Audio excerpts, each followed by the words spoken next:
Hello friends, welcome back on JP online studies. और आज हम बात करने वाले हैं इंग्लिश ग्रामर के अंदर शॉर्ट कंपोजिशंस के बारे में।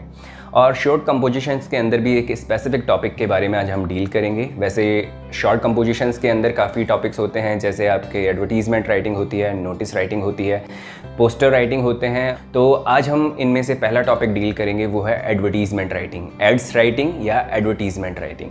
एडवर्टीज़मेंट राइटिंग के बारे में बात करने से पहले सबसे पहले हमें ये समझना ज़रूरी है कि एड्स होते क्या हैं और एड्स होते कितने टाइप के हैं। बेसिकली आपको जब भी स्कूल्स में पढ़ाया जाता है तो आपको एक फॉर्मेट बता दिया जाता है, एंड वो सही भी है, लेकिन आपको एक फॉर्मेट बता दिया जाता है कि आपको ये फॉलो करना है और यहाँ पर आपको ये जो भी चीज़ें हैं, जो भी आपकी रिक्वायरमेंट है, जो भी क्वेश्चन के अकॉर्डिंग आपको आंसर करना है, वो आपको इस पैटर्न से आंसर करना है। तो बच्चे क्या करते हैं, ज़्यादातर उसे रटते हैं। लेकिन आज मैं आपको एक तरीका ऐसा बताऊंगा जिसमें आपको रटने की ज़रूरत नहीं है, जस्ट क्वेश्चन को आपको अंडरस्टैंड करना है।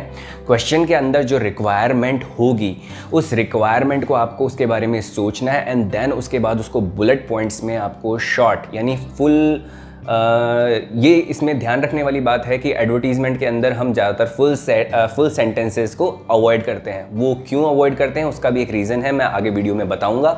लेकिन सबसे पहले हम समझ लेते हैं कि एडवर्टीज़मेंट होते क्या हैं और होते कितने टाइप के हैं। सबसे पहले एडवर्टीज़मेंट दो टाइप के होते हैं आपके। एक होता है आपका क्लासिफाइड एडवर्टीज़मेंट, एक होता है आपका डिस्प्ले और जनरल एडवर्टीज़मेंट। इन्हें हम जनरल एडवर्टीज़मेंट भी कहते हैं। क्लासिफाइड एडवर्टीज़मेंट आपने कई बार देखे भी होंगे। आप जब भी न्यूज़पेपर पढ़ते हैं, आपके न्यूज़पेपर में एक कॉलम होता है अलग से, उसके अंदर एडवर्टीज़मेंट का एक कॉलम होता है क्लासिफाइड का। क्लासिफाइड होता क्या है, उसे हिंदी में बोलते हैं वर्गीकृत विज्ञापन, यानी अलग अलग रिक्वायरमेंट और अलग अलग स्पेसिफिकेशन के हिसाब से उन एडवर्टीज़मेंट को सेग्रीगेट किया गया होता है, क्लासीफाई किया गया होता है, इसलिए इन्हें बोलते हैं क्लासिफाइड या वर्गीकृत विज्ञापन। ये भी कई तरीके के होते हैं, देख लेते हैं। सबसे पहले होते हैं मैट्रिमोनियल यानी शादी विवाह वाले।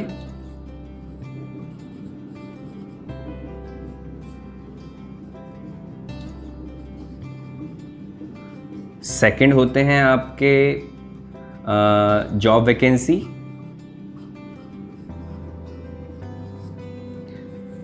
थर्ड होते हैं आपके लॉस्ट फाउंड। फोर्थ होते हैं आपके टू लेट यानी किराए वगैरह के।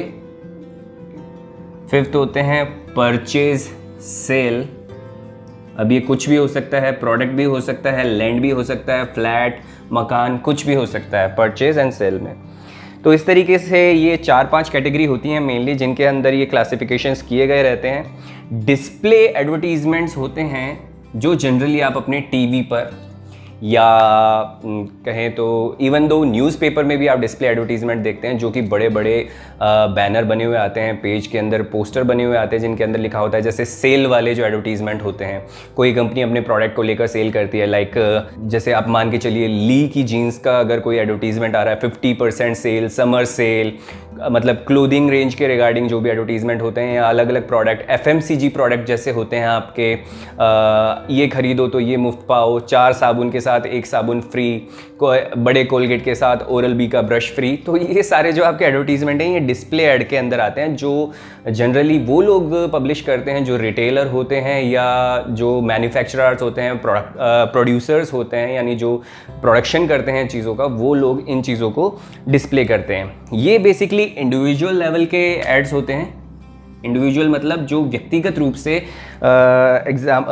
आपके एडवर्टीज़मेंट दिए जाते हैं। जैसे मान के चलिए मैट्रिमोनियल का है, तो मैट्रिमोनियल ऐसा नहीं है कि जनरलाइज कोई ऐड होगा, ये एक तरीके से स्पेसिफिक ऐड होता है। जैसे मान के चलिए एक पंजाबी वर के लिए, ठीक है, एक पंजाबी आपके ग्रूम के लिए रिक्वायरमेंट है एक लड़की की, जो कि फेयर एंड ब्यूटीफुल होनी चाहिए, हाइट उसकी इतनी होनी चाहिए, जो भी मतलब आपकी रिक्वायरमेंट होती है मैट्रिमोनियल एड्स के रिगार्डिंग, आपको कैसी लड़की चाहिए या आपको कैसा लड़का चाहिए, कैसा वर चाहिए, कैसी वधू चाहिए, वो आपके इसमें मेंशन होते हैं। जॉब वैकेंसी के लिए कोई भी कंपनी, कोई भी स्कूल, कोई भी एजेंसी ये अपने ऐड छोटे छोटे पब्लिश करती हैं, जिनके अंदर आपके जॉब वैकेंसी से रिलेटेड ऐड पब्लिश होते हैं। जैसे वो रिक्वायरमेंट है रिसेप्शनिस्ट की, रिक्वायरमेंट है आपको ऑफिशियल स्टाफ की, रिक्वायरमेंट है आपको हाउसकीपर की, रिक्वायरमेंट है आपको टीचर की। तो इस तरीके के ऐड जॉब वैकेंसी में आते हैं। लॉस्ट एंड फाउंड में जनरली वो ऐड आते हैं जो कोई इंडिविजुअल पब्लिश करता है कि अगर उसकी कोई चीज़ किसी पब्लिक प्लेस से मिस हो गई होती है, लॉस्ट हो गई होती है,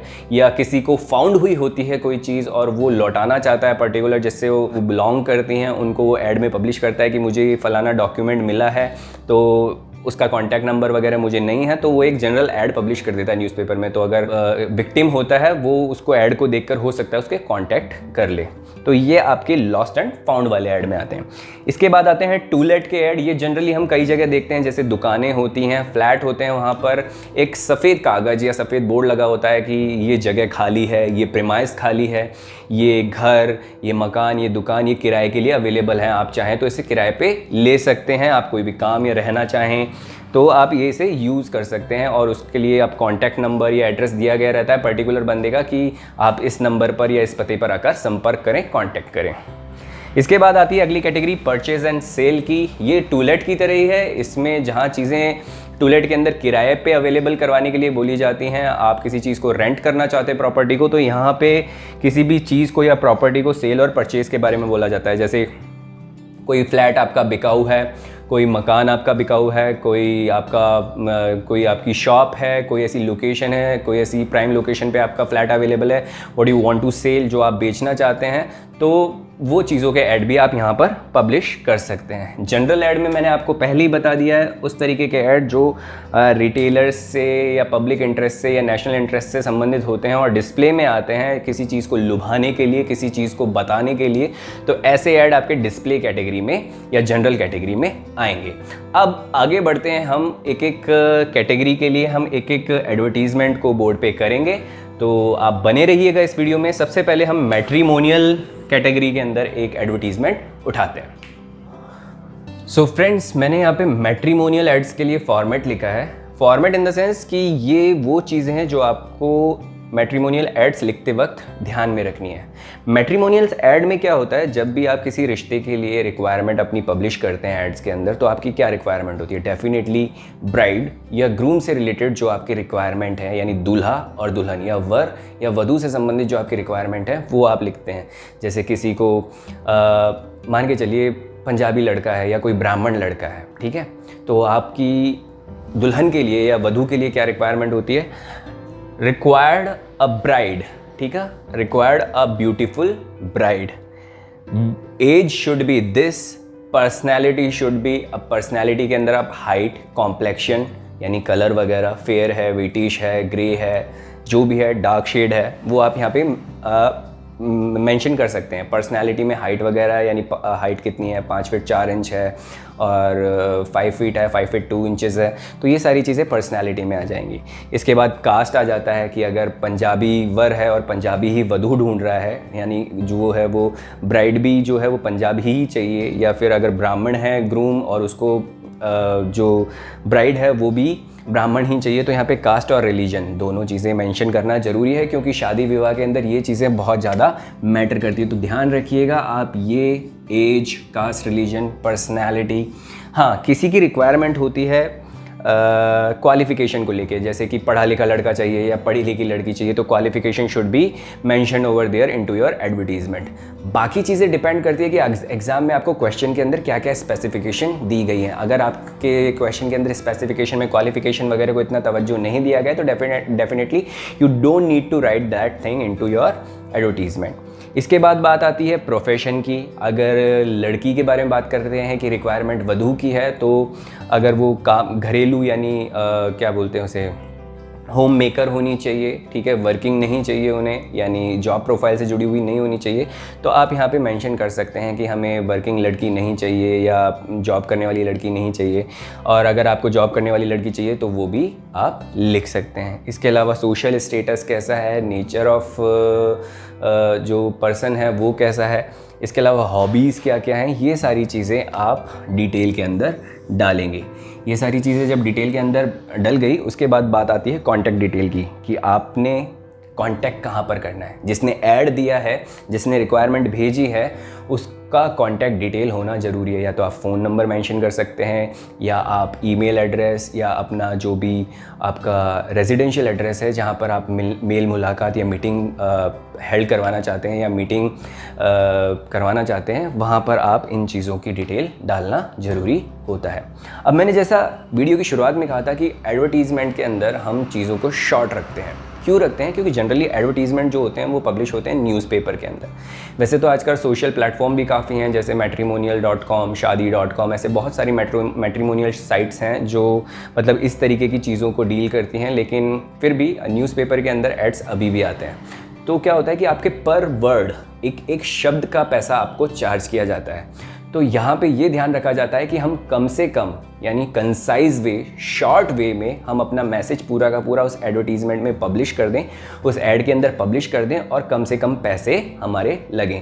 इसलिए आपने देखा होगा कि चीज़ें जो होती हैं पूरे के पूरे सेंटेंस में नहीं लिखी हुई होती हैं, वहाँ आधे अधूरे सेंटेंस लिखे होते हैं जिनके अंदर मेन मैटर लिख दिया जाता है। ज़रूरत है वधू की, ज़रूरत है वर की, उम्र इतनी होनी चाहिए, कलर ऐसा होना चाहिए, नौकरी पेशा होना चाहिए, सरकारी नौकर होना चाहिए, प्राइवेट कंपनी में भी काम करने वाला चलेगा, खुद का मकान होना चाहिए, जयपुर का होना चाहिए या सिटी के बाहर का होना चाहिए। तो ये सारी चीज़ें मेंशन रहती हैं, लेकिन वो कंप्लीट सेंटेंस नहीं होते हैं। एक एग्जाम्पल करेंगे तो आपको क्लियर हो जाएगा। लेट्स सी फ्रेंड्स, जैसा कि आप देख सकते हैं मैंने यहाँ पे एक सैम्पल एडवर्टीज़मेंट लिखा है, और यहाँ पे नोटिस करने वाली बात क्या है कि जब भी हम कोई भी एडवर्टीज़मेंट लिखेंगे तो उसे एक बॉक्स में क्लोज़ करेंगे, बॉक्स में बंद करके उसके अंदर हम टेक्स्ट लिखेंगे, क्योंकि पेपर में भी आप नोटिस करते हैं कि बॉक्स में लिखा हुआ ही आता है एडवर्टीज़मेंट, और इसके अंदर हमें टाइटल दिया गया होता है। ये न्यूज़पेपर वालों का ही काम होता है, बट चूँकि हम एग्ज़ाम पर्सपेक्टिव से बात करते हैं तो टाइटल हमें देना है, ब्राइड वांटेड या ग्रूम वांटेड, यानी आपको वधू की तलाश है या वर की तलाश है। ठीक है, अब जैसे मैंने यहाँ से शुरुआत की है, अलायंस इनवाइटेड फॉर अ ब्राह्मण बॉय या गर्ल, यानी आपको रिश्ता आमंत्रित कर रहे हैं, आप रिश्ते आमंत्रित हैं फॉर अ ब्राह्मण बॉय, या अलायंस इनवाइटेड फॉर अ ब्राह्मण गर्ल। उसके बाद लिखा है कॉमा करके, फेयर है लड़का। अभी आप जिसके लिए रिश्ते मंगा रहे हैं, जिसके लिए रिश्ते की आप बात कर रहे हैं, उसके बारे में डिटेल दे रहे हैं। फेयर है, हैंडसम है। अगर लड़का है, ज़्यादातर बच्चे यहाँ गलती करते हैं, अगर बॉय है या मेल है तो उसके लिए हम हैंडसम यूज़ करते हैं, फीमेल है तो हम लोग ब्यूटीफुल यूज़ करते हैं। जनरली क्या करते हैं, बॉय ब्यूटीफुल, ठीक है, इनवाइटेड फॉर अ ब्राह्मण बॉय फेयर एंड ब्यूटीफुल, नहीं, गलत होता है। ब्यूटीफुल जो है वो गर्ल के लिए यूज़ होता है। अलायंस इनवाइटेड फॉर अ ब्राह्मण बॉय फेयर हैंडसम टॉल, एक अच्छा खासा लंबा कद काठी का सुंदर ब्राह्मण लड़का है, गोरा चिट्ठा है, उसकी एज है 28, working in a reputed MNC as a manager, वो एक एमएनसी कंपनी के अंदर मैनेजर के पद पर काम कर रहा है। Looking for a tall fair beautiful and suitable match, और उसे तलाश है या हमें उसके लिए तलाश है एक सुटेबल जोड़े की, उपयुक्त वर की या वधू की हमें तलाश है। यहाँ पे अगर आप मेंशन करना चाहते हैं कि आपको इंटरकास्ट मैरिज से कोई परहेज नहीं है तो आप यहाँ मेंशन कर सकते हैं कास्ट नो बार, यानी जाति वाति का कोई फ़र्क नहीं पड़ेगा, उसका कोई इशू नहीं है। और अगर आप स्पेसिफिकली चाहते हैं कि भैया ब्राह्मण है तो ब्राह्मण में ही होना चाहिए, तो आप यहाँ पे कास्ट नो बार को हटा के आप लिख दीजिए should be in same caste, यानी सेम जाति का ही होना चाहिए। Send their biodata with recent photo at given address, तो उनसे आपने क्या मांगा है, जो भी ये एड्रेस, जो भी ये एडवर्टीज़मेंट पढ़े, वो ये एडवर्टीज़मेंट पढ़ने के बाद अगर उसकी इच्छुक है, अगर वो इच्छा रखता है इस रिश्ते के अंदर, तो वो अपना जो लड़के का या लड़की का बायोडेटा है उसमें रीसेंट फोटोग्राफ लगा के इस एड्रेस पे, जो भी आपका एड्रेस है XYZ, उस एड्रेस पे आप भिजवा दीजिए। या आप कॉन्टैक्ट डिटेल अगर डालना चाहते हैं तो कॉन्टैक्ट नंबर भी आप डाल सकते हैं, ये आपकी इच्छा है। या एड्रेस ना डाल के केवल कॉन्टैक्ट डिटेल पे, तो आजकल सारा काम व्हाट्सएप पे हो जाता है। ओके, आजकल मोबाइलों पे, कोरोना के टाइम पे मोबाइलों पे शादियां हो रही हैं, पंडित वीडियो कॉन्फ्रेंसिंग से मंत्र पढ़ के शादियां करवा रहे हैं, तो इट्स ओके अगर आप कॉन्टैक्ट नंबर प्रोवाइड करवाते हैं तो। ओके, सो ये एक एग्जाम्पल था जिसके अंदर आप अगर ग्रूम के लिए बात कर, ब्राइड के लिए बात कर रहे हैं, तो यहाँ पर गर्ल हट जाएगा और यहाँ पर आपके गर्ल आ जाएगा। So Alliance invited for a Brahmin boy, fair, handsome, tall, age this, working in an MNC company as a manager, looking for a tall, fair, beautiful and suitable match. Cast no bar, send their biodata with recent photo at given address. ये आप बना सकते हैं simple. Books में आपको और भी कई तरीके की लैंग्वेज मिलती हैं, थोड़ा सा कॉम्प्लेक्स होता है बुक्स के अंदर, सो आई थॉट कि आपको थोड़ा सा इजी वे में बताया जाए, तो ये मैंने अपनी लैंग्वेज में आपको लिख के दिया है। इसी की तरह आप ग्रूम के लिए भी लिख सकते हो, वो ग्रूम के लिए हो जाएगा, लड़के की जगह लड़का आ जाएगा और रिक्वायरमेंट में लड़की आ जाएगी।